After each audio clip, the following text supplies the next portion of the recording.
সকাল। আপনাদের প্রত্যেককে লোকসভা নির্বাচনের আমরা এতদিন ধরে কভারেজ দিচ্ছিলাম, যেখানে আমরা দেখছিলাম ভোট গণনার ভোট প্রক্রিয়া। আর আজকে আমরা সেই সন্ধিক্ষণে যেখানে আমরা দেখব ভোট গণনা। আমরা কথা বলবো ভোট গণনা নিয়ে। ভোট গণনার প্রতিটা আপডেট আমরা তুলে ধরবো সবার আগে আপনাদের কাছে। আর আপনারা আমাদের সঙ্গে এই পুরো স্ক্রিনে আপডেট দেখতে পাবেন। আমরা কথা বলবো, আমাদের প্যানেলিস্টরা থাকবেন আজকে গোটা দিন ব্যাপী। আমাদের প্যানেলিস্টরা আমাদের সঙ্গে কথা বলবেন, আর কিছুক্ষণের মধ্যেই আমাদের প্যানেলিস্টরা আমাদের সঙ্গে যুক্ত হবে। কিন্তু এই লোকসভা নির্বাচন খুব তাৎপর্যপূর্ণভাবে খুব প্রাসঙ্গিক। কারা মসনদে বসবেন? এনডিএ বনাম ইন্ডি জোটের লড়াই শেষ হাসিটা কি হাসবেন?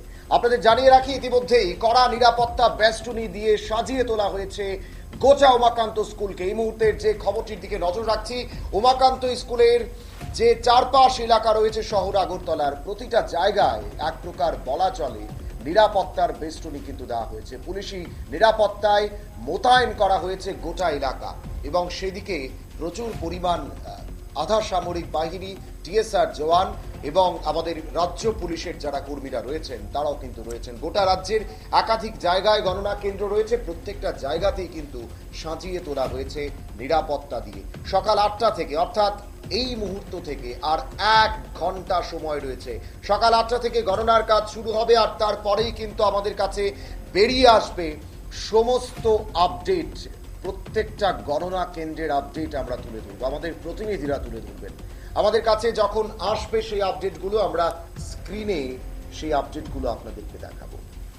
যে খবরটির দিকে মূলত আমাদের নজর থাকবে, কারা এগিয়ে কারা পিছিয়ে, কাদের সংখ্যা বাড়ছে কাদের সংখ্যা কমছে, বিজেপি এবং কংগ্রেস তাদের সংখ্যা কতটা দাঁড়াচ্ছে দিনের শেষে, সেদিকে আমরা নজর রাখবো। এবং সেই নজরে সেই বিষয়গুলোর উপরে আমাদের প্যানেলিস্টরাও কথা বলবেন।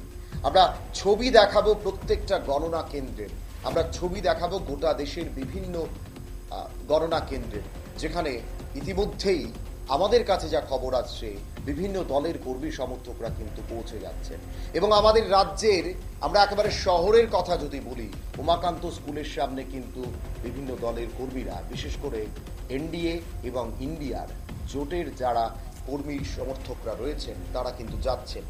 পুলিং কাউন্টিং এজেন্ট যারা রয়েছেন তারা পৌঁছে যাচ্ছেন গণনা কেন্দ্রে। এই লোকসভা নির্বাচন, গোটা দেশের নজর এই লোকসভা নির্বাচনের দিকে। গোটা দেশের মানুষ এই লোকসভা নির্বাচনকে নিয়ে চর্চা করেছেন গোটা বছর। বলা যেতে পারে এই লোকসভা নির্বাচন একটা উৎসবের মেজাজে পরিণত হয়েছিল। চায়ের দোকান বলুন, পাড়ার মোড় বলুন, গলি বলুন, রাস্তা বলুন, প্রত্যেকটা জায়গায় অটো রিক্সা বলুন, প্রত্যেকে আলোচনা করছিলেন দেশের মসনদে কে বসবেন, মোদি নাকি ইন্ডিয়া জোটের কেউ। প্রধানমন্ত্রী মোদি কি তৃতীয়বারের জন্য ক্ষমতায় বসতে পারছেন, তা নিয়েও আলোচনা হচ্ছিল দেশের একাধিক মুদ্রা নিয়ে। আর তা নিয়েই আজকে কিন্তু দেখা যাবে যে দেশের মানুষের রায় কার দিকে গেছে। আপাতত এই পর্ব থেকে আমরা এটাই দেখাতে চাইছি। সকাল 8টা থেকে শুরু হবে গণনার কাজ। আরো একবার আপনাদের জানিয়ে রাখছি, এই মুহূর্তের যে বড় খবরটির দিকে নজর রাখবো, সকাল 8টা থেকে শুরু হবে গণনার কাজ। আর সেদিকে আমি পুরো স্ক্রিনে যদি সেটা দেখা, সকাল 8টা থেকে শুরু হবে গণনার কাজ, আর তারপরেই কিন্তু সাধারণভাবেই আমাদের কাছে চলে আসবে সমস্ত আপডেট। এই মুহূর্তের বড় খবরের দিকে নজর রাখছি। উমাকান্ত একাডেমির চারপাশ এলাকা একেবারে কড়া নিরাপত্তা বেষ্টনী দিয়ে কিন্তু সাজিয়ে তোলা হয়েছে। কড়া নিরাপত্তা বেষ্টনীতে কিন্তু সাজিয়ে তোলা হয়েছে, এবং সেখানে সাধারণ পুলিশ কর্মীর পাশাপাশি আধার সামরিক বাহিনী প্রত্যেককেই কিন্তু সেখানে রাখা হয়েছে। আপনাদের জানিয়ে রাখছি, এই মুহূর্তের বড় খবরের দিকে আমরা নজর রাখছি। কড়া নিরাপত্তা বেষ্টনীতে সাজিয়ে তোলা হয়েছে উমাকান্ত একাডেমি, তার আশপাশ এলাকা এবং সমস্ত কিছুকেই কিন্তু সেখানে নজর রাখা হচ্ছে। নিরাপত্তা কর্মীরা নজরে রাখছেন সমস্ত দলের কর্মীদের উপরে। বিশেষ করে আমাদের কাছে যা খবর রয়েছে, একাধিক জায়গায় কিন্তু সিসিটিভি ফুটেজও ব্যবস্থা করা হয়েছে, যাতে করে সাধারণ নাগরিক যারা রয়েছেন, সাধারণ কর্মীরা যারা রয়েছেন তাদের উপরে নজরদারি রাখা যায়, কোনো ধরনের অপ্রীতিকর ঘটনা যেন না ঘটে। এবং শুধু তা নয়, আপনারা জানেন রাজ্যের মুখ্যমন্ত্রী গতকালকেই কিন্তু একটা বার্তা দিয়ে দিয়েছেন, ফলাফল যাই হোক, ফলাফলের আনন্দ যেন কোনোভাবেই মানুষের সমস্যা না করতে পারে। রাজ্যের মুখ্যমন্ত্রী কিন্তু সেই বার্তা দলীয় কর্মীদের পাশাপাশি গোটা রাজ্যের মানুষের কাছে পৌঁছে দিয়েছেন।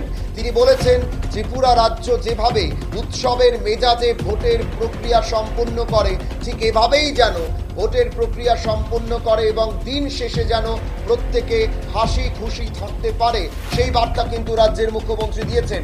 আমাদের আজকে নজর থাকবে, গেরুয়াময় হবে দিল্লি নাকি ইন্ডিয়া জোটের কাছে যাবে ক্ষমতা? নর্থ ব্লকের ক্ষমতা কার কাছে যাবে, সাউথ ব্লকের ক্ষমতা কার কাছে যাবে, সেটা কিন্তু আজকে গোটা দিন আমাদের নজরে থাকবে। আমাদের প্যানেলিস্টরা কথা বলবেন আর কিছুক্ষণের মধ্যেই সে বিষয়গুলোর উপরে। আপনাদের জানিয়ে রাখি, এক্সিট পোলগুলো যা গত পরশুদিন 1 তারিখে বেরিয়েছিল, সেই এক্সিট পোলগুলো কিন্তু একেবারে শুরু থেকে দেশের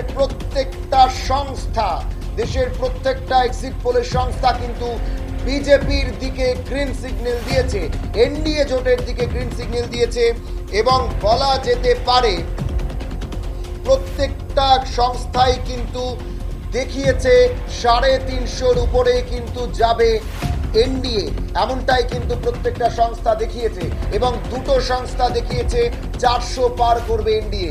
সব কিছুই কিন্তু পরিষ্কার হয়ে যাবে সকাল 8টায় যখন প্রত্যেকটা গণনা কেন্দ্রের গণনা কাজ শুরু হবে। সকাল 8টা থেকে যখন ট্রেন্ড আমরা বুঝতে পারবো, হ্যাঁ, দুপুর 12টা একটা বেজে যাবে গোটা দিনের ট্রেন্ড বুঝতে বুঝতে। সকাল 8টা থেকে শুরু হওয়ার গণনার কাজ শুরু হওয়ার পর কিন্তু গোটা বিষয়গুলো ছবি পরিষ্কার হয়ে যাবে এবং সেখানে মানুষের রায় কোন দিকে গেছে সেটাও পরিষ্কার হয়ে যাবে।